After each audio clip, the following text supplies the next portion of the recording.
So I've recently moved over from the Moto 360 V2 to the fitness tracker Fitbit Inspire HR. These are two very different devices. They're different types of devices, but ultimately, even after looking at lots of different smartwatches and considering all the options, I decided to go with Fitbit. And yeah, there's going to be less features in this. This is a lot cheaper, around half the price than smartwatches, even a third of the price of some of them.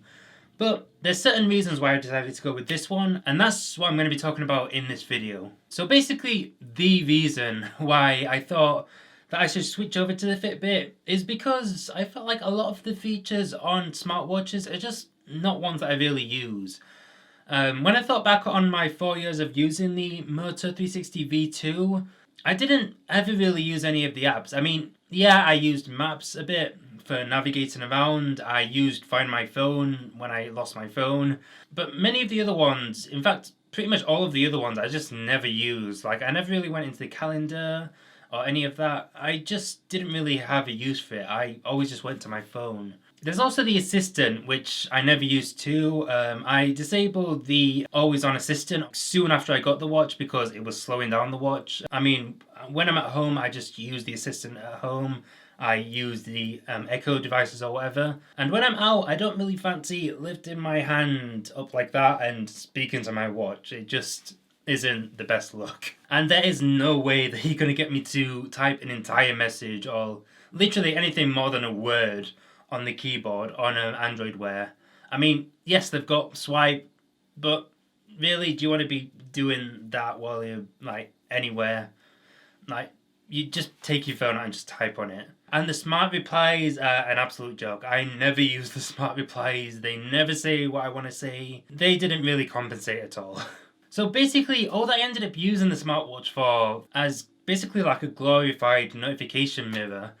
Just to basically see what notifications I had on my phone, on my wrist. And even with notifications, I am generally trying to cut down on notifications anyway, so in the past few months of me using the smartwatch, I was blocking lots of the notifications from showing up on my wrist anyway, so it was only certain ones I was actually getting on there. And yeah, then comes along the Fitbit. Basically, the Fitbit is basically almost like a smartwatch at this point. I mean, you get the time on it, and it's smart, I guess. But it just basically cuts out all of the fluff for me. It cuts out all of the stuff that I don't need. So there's no app store on here. It doesn't have apps or anything like that. There's no assistant on here. There's no small keyboard on this tiny screen.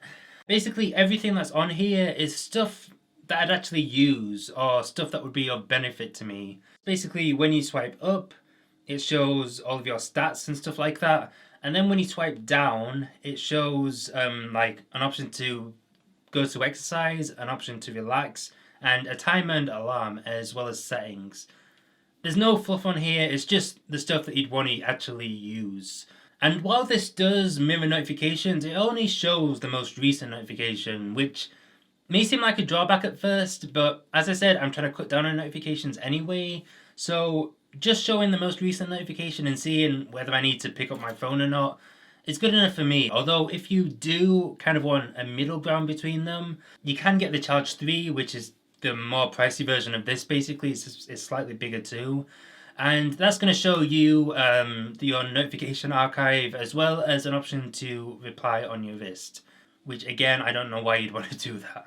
And with it cutting down on features, having a smaller display, having a black and white display, which doesn't bother me at all, to be honest. It also means that you're going to get a really good battery life on this. So on this device, you get 5 days of battery life. At least that's what it's rated for. I never had it run out on me before. Basically, what that means is that I can kind of change my charging patterns with this device. So beforehand, I used to charge the Moto 360 overnight because basically that gave it the whole night to charge up, and it meant that it wouldn't die during the day, at least at first, before it started switching off at 50%, and that's a whole other story. But basically, yeah, instead of charging this at night, I can now charge it during the day when I'm having a shower. Yeah, that means that I can wear this to bed and it can track my sleep, and That's something that's pretty great for me because I kind of like to see how long I sleep for. Obviously, I don't remember when I get to sleep. As I'm kind of working to start getting more sleep, this should hopefully help with that. And it's also great for showing what kind of stages you are at during the night. Not that you're going to be able to change any of that, but it's just kind of interesting, to be honest. And just generally, it means that if you're going off for the weekend or going to stay somewhere overnight or whatever, you don't have to worry about bringing the charger for this. But yeah, going back to tracking, it also tracks exercise really well too, which, I mean, it kind of should do since this is a fitness tracker. I use this so far for going for walks and for doing squash, and it tracked them both as it should really. For walks, it tracked them correctly as a walk. For squash, it tracks it as sports, which I can then rename to say squash. And yeah, when you want to look back at those stats, it does kind of show the basics on here, like it shows steps and heart rate and stuff like that. But if you want to see all the full details, there's a really good app on the phone to see them, the Fitbit app. I personally prefer this app a lot more to Google Fit. Google Fit kind of goes for a different approach where it shows how many minutes you've worked during the day. But just generally, I like the fact that in the Fitbit app, you can see all of your stats day by day, whereas in Google Fit, you can go into individual kind of stats and see those day by day. But it's just a lot more kind of hurdles to jump through instead of just having everything laid out. And the thing is, if you do like Google Fit, there is actually an app in the Play Store. I'll link it in the description down below. That basically lets you sync all of your Fitbit data to Google Fit. And another advantage with Fitbit is the fact that you can see all of these stats on the website too. And this is opposed to Google Fit, where if you just go to the website, it just basically gives you a link to download the apps on iOS or Android. It doesn't show any of the stats there. So yeah, that's definitely one area that's lacking. But to be honest, this isn't really me hating on the Google Fit app or anything like that. The thing is that fitness isn't Google's main kind of concern when it comes to smartwatches. With smartwatches, they want to offer watches that look really nice, have really nice displays, have apps on them, let you respond to messages on them, and basically act like a mini phone on your wrist. Whereas the Fitbit is kind of going for a minimalist approach where it's going to have the stats on there, it's going to have stuff on there, but it's not really kind of encouraging you to look at it other than just glancing at the time or something like that. Really, it's just there to track everything, to kind of give you a glimpse into like what your notifications are or how many steps you've done for the day. But it doesn't want you to just focus on here, it wants you to go back to your phone and see all the information there and respond to things there. It's kind of a companion as opposed to, in a sense, trying to replace the phone, which for some reason, if you're crazy, you probably could do with watches like the Apple Watch. So yeah, I'm not saying that smartwatches are bad, they're just not really for me. I didn't find myself using basically all of the features that smartwatches are kind of known for, like why you pay extra for them. For all the kind of minor drawbacks, like I do miss the always on display, for example. This is a lot cheaper. It's gonna last me 5 days. I know that it's gonna be tracking my fitness as well as it can. I mean, Fitbit's one job is to basically track your fitness.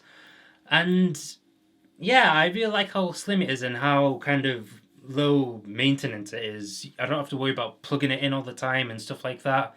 It just works a lot better for me. And yeah, that's why I switched over to the Fitbit. What do you think though? Do you think that the Fitbit's better? Do you think that smartwatches are better? I'm probably going to have a poll up here if I remember to do that. If I don't, you can mention it in the comment section down below whether you prefer Fitbits or whether you prefer smartwatches. And by saying Fitbits, I probably should have said this earlier, but I do mean the Fitbit trackers, not the Fitbit smartwatches. Yeah, let me know which ones you prefer in the comment section down below. If you like this video, be sure to give it a like, and yeah, thank you all for watching. I hope this helped you in some way to kind of reconsider whether you should get a smartwatch or a Fitbit, or just a fitness tracker in general. And yeah, I'll see you all in the next video. Bye.